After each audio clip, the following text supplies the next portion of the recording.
Bisakah keinginan Presiden Joko Widodo agar kurva kasus COVID-19 menurun pada bulan Mei terwujud? Serta bagaimanakah perkembangan upaya pembuatan vaksin COVID-19 yang dilakukan oleh Lembaga Biologi Molekuler Eijkman? Untuk membahasnya sudah bergabung bersama kami dari luar studio Kepala Lembaga Biologi Molekuler Eijkman, Amin Subandrio. Selamat malam Prof. Amin. Selamat malam Mbak Sylvia. Prof. Amin, Presiden ingin kurva kasus COVID-19 menurun pada bulan Mei ini. Melihat perkembangan data kasus dan juga aktivitas masyarakat sampai hari ini, apakah penurunan penyebaran COVID-19 bisa terjadi di bulan ini? Ya, bulan Mei ini tinggal mungkin 2-3 minggu lagi. Kita berharap memang tercapai puncaknya di minggu ketiga atau minggu keempat Mei, setelah itu akan menurun. Nah, ada beberapa faktor yang harus kita lakukan untuk bisa mencapai itu. Faktor umum adalah kita tetap harus menjalankan pola hidup bersih dan sehat, semuanya yang pakai masker, cuci tangan, seperti tadi sudah disarankan juga oleh Bapak Presiden. Tapi ada 3 hal penting yang harus secara konsisten kita lakukan. Yang pertama, kita harus tetap menjaga atau melaksanakan sekolah dari rumah. Ya, artinya tidak boleh ada kegiatan-kegiatan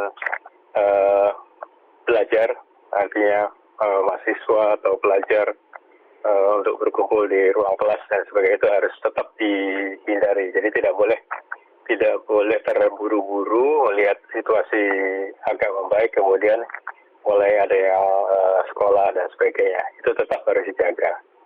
Yang kedua, ini menjadi penting juga, bahkan sangat penting sebetulnya, yaitu mempercepat deteksi dan juga isolasi kasus-kasus yang positif.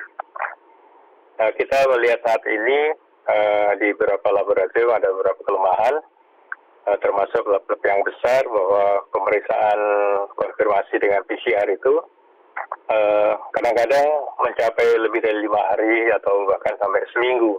Itu disebabkan karena banyaknya sampel yang harus diperiksa sehingga harus mengantri.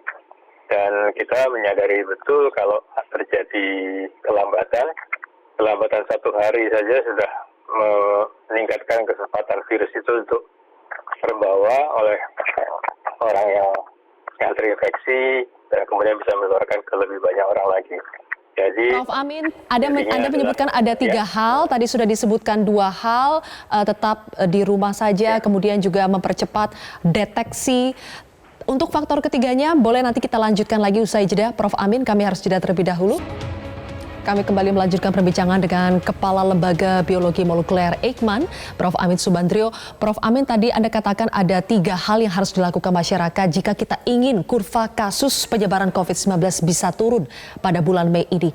Apalagi faktor ketiga yang harus dilakukan?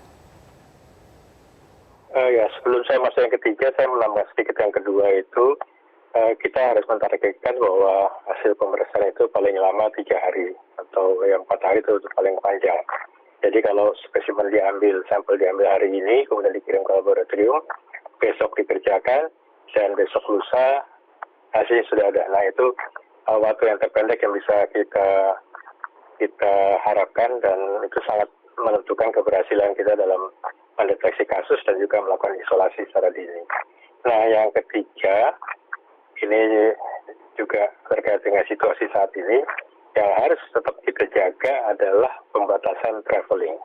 Karena kita tahu bahwa virus itu tidak bergerak sendiri, tidak menyebar sendiri, tetapi selalu dibawa oleh manusia. Jadi yang membawa virus dari satu kota ke kota lain itu juga manusia, ya dari satu negara ke negara lain juga manusia. Nah, ini yang harus tetap kita betul-betul batasi, supaya tidak memfasilitasi penyebaran virus. Ya, jadi traveling tetap harus direstriksi, harus dibatasi, dan juga social interaction itu tetap harus dilakukan. Ini yang harus diawasi. Jadi kita masih mendengar minggu lalu ada pabrik yang masih buka sehingga ada beberapa orang barangkali yang terinfeksi. Nah, itu yang tidak boleh lagi terjadi. Kalau itu betul-betul bisa dilakukan, insya Allah dalam beberapa minggu ke depan kita bisa mengharapkan penurunan penambahan kasus dan juga secara keseluruhan jumlah kasusnya akan menurun. Tentunya ini semua harus juga didukung oleh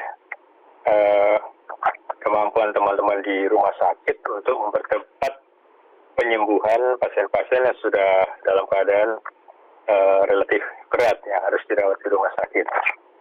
Presiden Joko Widodo juga mengatakan bahwa selama vaksin belum ditemukan, maka kita harus bisa hidup berdamai atau berdampingan dengan COVID-19 ini. Saya ingin tanya sudah sejauh mana sebetulnya upaya pembuatan vaksin yang dilakukan oleh Eijkman yang bekerja sama dengan Bio Farma. Benarkah sudah ada grand design-nya? Ya, kami sudah membuat grand design-nya dan roadmap-nya, dan saat ini alhamdulillah kami sudah mendapatkan sequence dari beberapa virus yang bersirkulasi di Indonesia, sehingga kita bisa lebih mengarahkan pengembangan vaksin ini ke virus yang betul-betul ada di Indonesia. Sebelumnya kami mempelajari atau mendasari pengembangan itu dari informasi virus yang ada di luar negeri, karena kita belum punya virusnya. Tapi sejak Senin kemarin kita sudah punya virus yang tanda petik made in Indonesia, jadi dia ditemukan di Indonesia, walaupun itu berasal dari luar juga, tapi itu yang bersirkulasi di Indonesia. Kami masih membutuhkan beberapa virus lagi yang mewakili beberapa kota, sehingga kita bisa menentukan calon vaksin yang mana, artinya bagian antigen mana yang paling bagus untuk dijadikan vaksin untuk Indonesia. Dan kita harapkan kita menantikan supaya ada perkembangan yang signifikan tentang pembuatan vaksin maupun juga metode penyembuhan lain, misalnya pengembangan plasma darah konvalesen. Mudah-mudahan bisa secepatnya terwujud. Terima kasih Kepala Lembaga Biologi Molekuler Eijkman, Prof. Amin Subandrio telah bergabung bersama kami.